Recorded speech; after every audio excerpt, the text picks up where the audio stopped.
Olá, meus amores, tudo bom com vocês? Vamos dar início aqui a mais uma aula da nossa disciplina de Introdução à Teoria do Cuidado. Hoje nós vamos falar sobre o preparo da unidade do paciente, tá certo?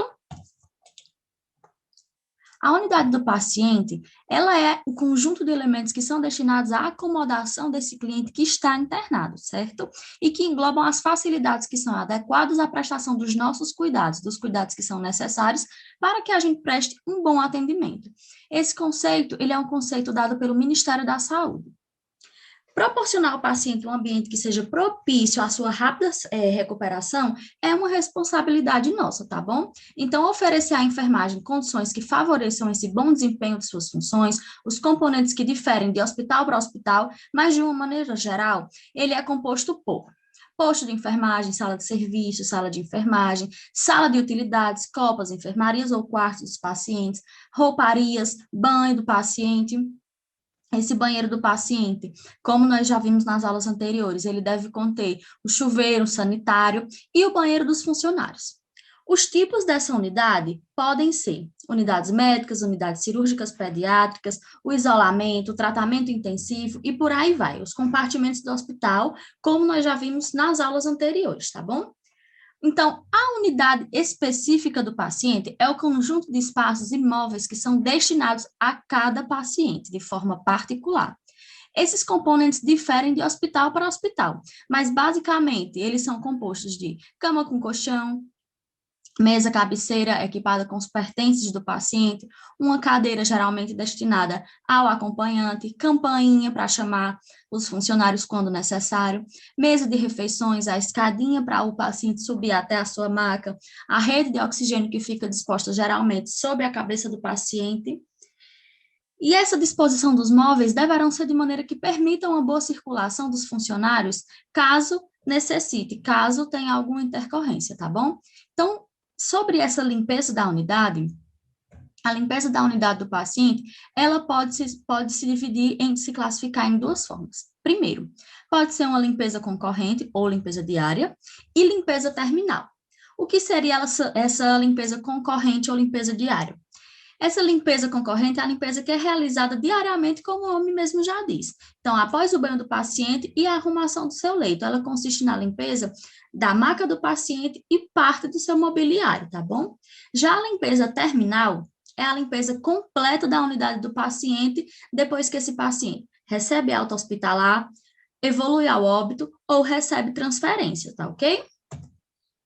Então, quanto a essa limpeza terminal, quais são as finalidades? Preparar um leito seguro e confortável para o próximo cliente que irá ocupá-lo, evitar a propagação de infecção, manter a unidade organizada, conduzir o paciente ao repouso e ao sono. E quais são essas indicações da limpeza terminal? Como já disse, acontece quando o paciente evolui ao óbito, recebe transferência ou de unidade ou do hospital, após a alta e também no pós-operatório, tá? Já a limpeza diária ou limpeza concorrente tem a finalidade de proporcionar o conforto, segurança e bem-estar do paciente. Também previne infecções e mantém a organização, o aspecto agradável da unidade e também serve para a higienização do nosso paciente. E as indicações são feitas diariamente, tá ok? Quais são as normas para essa limpeza? Primeiro, para a limpeza terminal da unidade do paciente, deve ser realizada pelo funcionário da equipe de enfermagem após autotransferência ou óbito. A limpeza diária da unidade do paciente deve ser realizada pelo funcionário também da enfermagem uma vez a cada plantão. O produto utilizado para a limpeza terminal da unidade deverá ser fenol sintético, lembrando que isso vai variar de hospital para hospital, tá ok? De unidade para unidade. Existem hospitais que esse tipo de limpeza não é feito pelo pessoal da equipe de enfermagem, geralmente é feito pelo pessoal da equipe de limpeza, tá ok? O produto utilizado é o fenol, como eu já falei, e no caso da limpeza diária, ou seja, limpeza concorrente, usa-se o álcool a 70%. A limpeza do carrinho de banho, carrinho de parada, carrinho de medicação e de curativo deverá ser feita uma vez a cada plantão, também pela equipe de enfermagem, certo? Os panos de limpeza que são utilizados na limpeza terminal e na concorrente deverão ser enxaguados. Se forem panos descartáveis, são jogados fora. Ao realizar a limpeza concorrente, limpar a unidade com água e sabão. Caso esteja suja de sangue ou secreção, utilizar movimentos simples e amplos em um só sentido, certo? E observar a sequência da limpeza, sempre do campo mais limpo para o mais contaminado, evitando sujar as áreas limpas, por isso em um só sentido. E evite molhar o chão. O fenol é um desinfetante contendo tensoativos e antimicrobianos à base de derivados fenólicos associado aos elementos sequestrantes e antioxidantes, tá ok? Quanto a essa limpeza terminal, o que é que eu preciso de material? Bom, vou precisar de uma solução desinfetante, geralmente o fenol, um par de luvas de procedimento, panos de limpeza, um hamper ou sanito, que são aqueles sacos plásticos para colocarmos as roupas sujas e contaminadas. E para a limpeza concorrente, o meu material vai ser álcool a 70%, água e sabão quando é necessário, panos de limpeza e luvas de procedimento. A limpeza da unidade não é uma atribuição somente da enfermagem, tá bom? Mas o controle é responsabilidade de todos os profissionais, especialmente da equipe de enfermagem. Atualmente, como eu já disse, esses procedimentos eles são realizados por serviços terceirizados em algumas instituições. Porém, compete a nós, equipe de enfermagem, supervisionar e cobrar a sua realização, certo? Então, qual seria a técnica para a limpeza terminal? Para início, nós devemos lavar nossas mãos, né? Reunir o material que será necessário, colocar o material, dispor o material sobre a mesa cabeceira, calçar nossas luvas, desprender as roupas de cama e desprezá-los no hamper, evitando movimentos bruscos, certo? Nunca bater roupa, nunca encostar a roupa no nosso jaleco. Recolher os materiais e equipamentos, o ambu, o umidificador, aspirador, comadre, papagaio e encaminhá-los ao expurgo. Lembrando que essa técnica é para a limpeza terminal. Limpeza terminal, o paciente não vai mais utilizar aquela unidade, certo? Ele recebeu alta, evoluiu ao óbito ou foi transferido. Então, aqui é uma limpeza geral para deixar tudo ok para receber o próximo.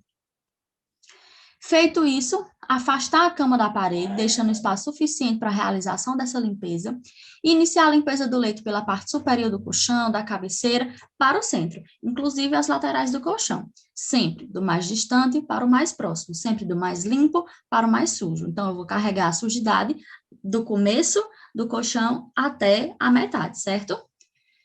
Continuar a limpeza do colchão do centro para os pés, inclusive as laterais do colchão, sempre do mais distante para o mais próximo.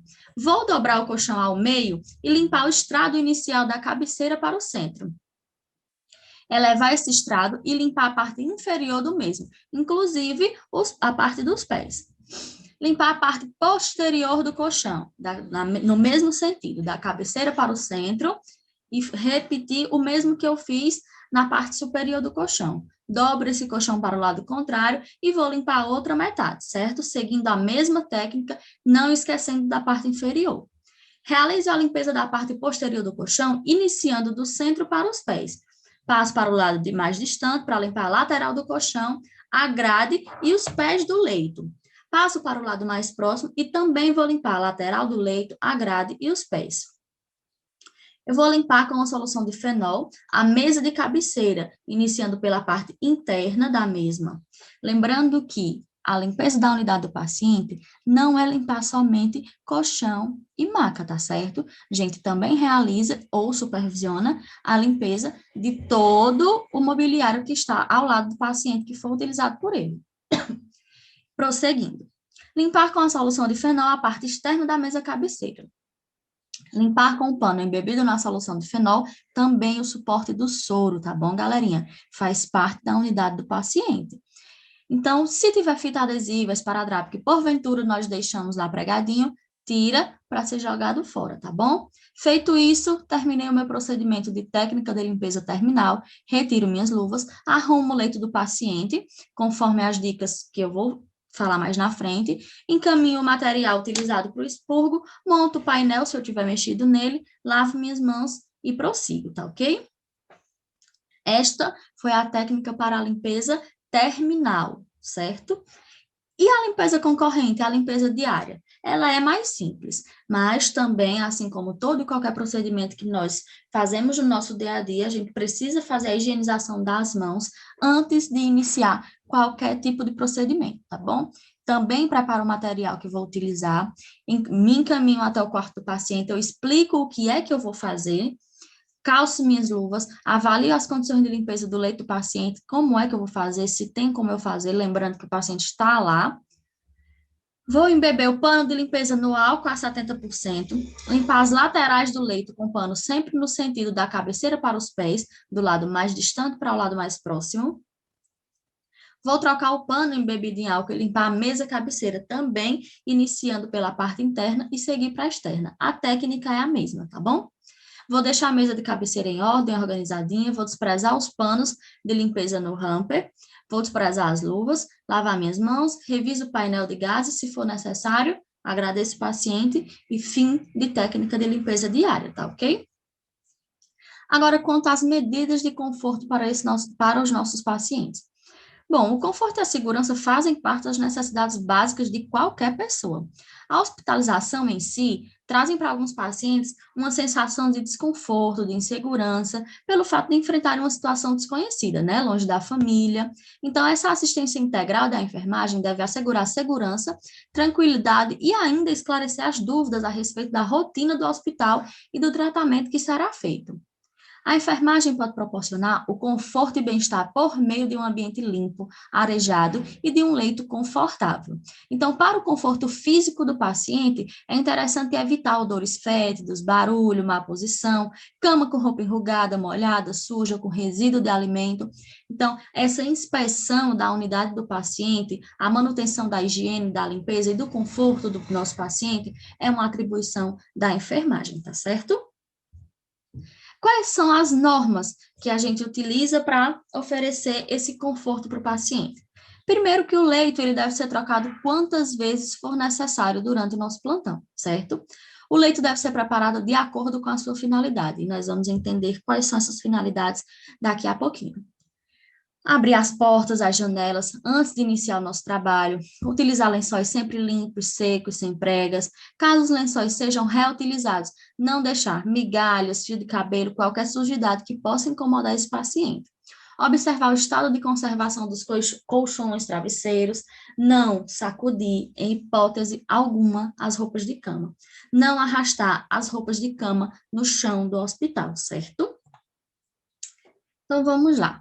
Vamos aqui iniciar falando sobre a arrumação do leito, que é a cama do paciente.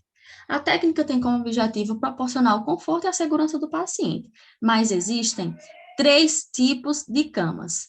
Primeiro, cama fechada, que é aquela que está desocupada, aguardando um novo paciente. A cama aberta, que é aquela que está ocupada pelo paciente que pode deambular. E é o mesmo método utilizado na cama fechada, porém o lençol protetor do paciente ele fica virado na direção oposta da enfermaria, certo?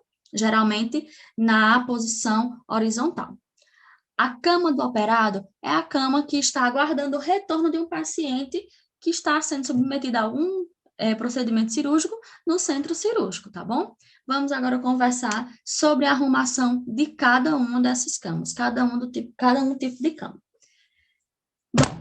O preparo do leito sem o paciente, ou seja, a cama fechada, nós vamos precisar de luvas de procedimento, 2 lençóis, um travesseiro, uma fronha, um forro, um cobertor quando é necessário e o hamper, tá bom? Para a gente colocar os lençóis sujos e que serão enviados para o expurgo. Então, qual seria essa técnica? Primeiro, higienizar as mãos, preparar o material que eu vou precisar, colocar o material no carrinho do banho ou na mesa de cabeceira do paciente. Eu sempre tenho que ter disposto o meu fácil alcance. Retirar a roupa de cama suja e colocá-las no hamper próximo ao leito. Desprezar as luvas, já que eu estava lidando com roupa suja e agora vou iniciar com as roupas limpas, certo? Estender o lençol sobre o leito, amarrando as pontas do lençol na cabeceira e nos pés, para que tenha um fácil encaixe no colchão. Estender o forro sobre o leito, prendendo sobre o lençol na parte mais próxima. Estender o viril e fazer uma meia dobra na cabeceira. Fazer o canto do viril nos pés da cama, que é essa parte final da cama. Passar para o lado mais distante e proceder com a mesma arrumação do forro e do viril, certo? Colocar a fronha no travesseiro, colocar o travesseiro na cama, recompor a unidade, lavar as mãos e está pronta a nossa arrumação do leito da cama fechada, tá ok? A preparação do leito com o paciente, ou seja, da cama aberta, nós vamos precisar um travesseiro, 2 lençóis, um cobertor quando for necessário, a fronha, o lençol para a fralda, o rolo para as costas também, se for necessário, a camisola ou pijama do paciente e um forro. E a técnica também inicia com a lavagem e higienização das nossas mãos, dispor os materiais que eu vou precisar, vou explicar ao paciente o que é que vou fazer, desprendo as roupas do leito do lado do paciente, lembrando que eu estou utilizando a técnica como se o paciente tivesse em cima da maca, tá bom? Caso seja um paciente dependente, que não possa se locomover, não tenha como sair do leito, então eu vou desprender a roupa do leito do lado do paciente e depois vou soltando o outro lado. Eu coloco o paciente de lado, desprendo, empurro até a metade, trago ele para o lado que eu desprendi e repito o mesmo procedimento do outro lado. Vou enrolar o forro e o lençol de baixo separadamente até o meio da cama e sob o corpo do paciente. Vou substituir o lençol de baixo e o forro pela roupa limpa. Virar o paciente para o lado que já está pronto. Lembrando que a gente nunca deve expor esse paciente, tá bom? Passar para o lado oposto, retirar as roupas que foram usadas, retirar as luvas, esticar os lençóis limpos, prendendo e fazendo os cantinhos, colocar a fronha no travesseiro, acomodar o paciente e avisar para ele que o procedimento foi terminado, que os lençóis foram trocados e estão todos limpos, tá bom? Recompor o paciente, se ele pedir para cobrir, cobrir. Uma pequena observação. Se o paciente ele for totalmente dependente, a troca de cama deve ser feita por 2 pessoas. Então, se esse paciente ele não conseguir se locomover e você não conseguir fazer só, você pode solicitar a ajuda do colega, tá certo? Quanto ao preparo do leito do operado, é bem mais simples do que os 2 já citados. O leito do operado é igual ao leito fechado, só que com o lençol dobrado em pregas, na cabeceira do leito, próximo ao lençol móvel. Esse leito ele terá as roupas soltas nos pés, exceto o lençol de baixo, o que forra o colchão, tá bom? O lençol de cima, o cobertor e coxa deverão ser dobrados na parte da cabeceira e dos pés, deixando-os enrolados lateralmente. Após deitar o paciente operado, cobri-lo e prender as peças da cama que estavam soltas, tá bom? Bom, quanto às posições comuns dos leitos, nós temos a posição de Fowler, que a cabeceira do leito deverá estar elevada até o ângulo de 45 graus. Essa posição é uma posição semi-sentada. A parte final do leito, ela pode estar flexionada na região dos joelhos, e essa posição geralmente é indicada quando o paciente está se alimentando, ou durante a inserção de uma sonda nasogástrica, sonda nasoentérica, aspiração traqueal. Essa posição ela vai promover a expansão pulmonar, tá bom? Nós temos também a semi-Fowler, que a cabeceira do leito ela deve estar elevada aproximadamente a 30 graus, um pouco abaixo da Fowler. As inclinações são menores do que na posição de Fowler. A parte dos pés também podem estar flexionadas, como mostra aqui na segunda imagem. Essa posição promove também uma boa expansão pulmonar, principalmente a pacientes que estão assistidos por ventiladores mecânicos. Comumente são utilizadas aos clientes que recebem a alimentação gástrica para reduzir a regurgitação e o risco de aspiração, tá bom? Nós temos a posição de Trelleborg. Toda essa estrutura do leito, ela está inclinada com a cabeceira do leito para baixo. Essa posição geralmente é utilizada para drenagem de postura e facilita também o retorno venoso dos clientes que têm uma perfusão periférica ruim. E nós temos a mesma posição sendo reversa, ou seja, ao contrário. Na primeira, ele está com a cabeça inclinada para baixo e agora vai ser ao contrário. Toda a estrutura do leito, ela é feita de uma forma que consiga ficar inclinado com os pés do paciente para baixo. Porém, essa posição ela raramente é utilizada, tá bom? Só que ela também nos auxilia no esvaziamento gástrico e evita o refluxo esofágico dos nossos pacientes. Então, meus amores, essa foi nossa aulinha de hoje, foi bem rápida, certo? Apenas descrição de técnicas de higiene da unidade do nosso paciente. Espero que vocês tenham gostado. Um beijo e até a próxima.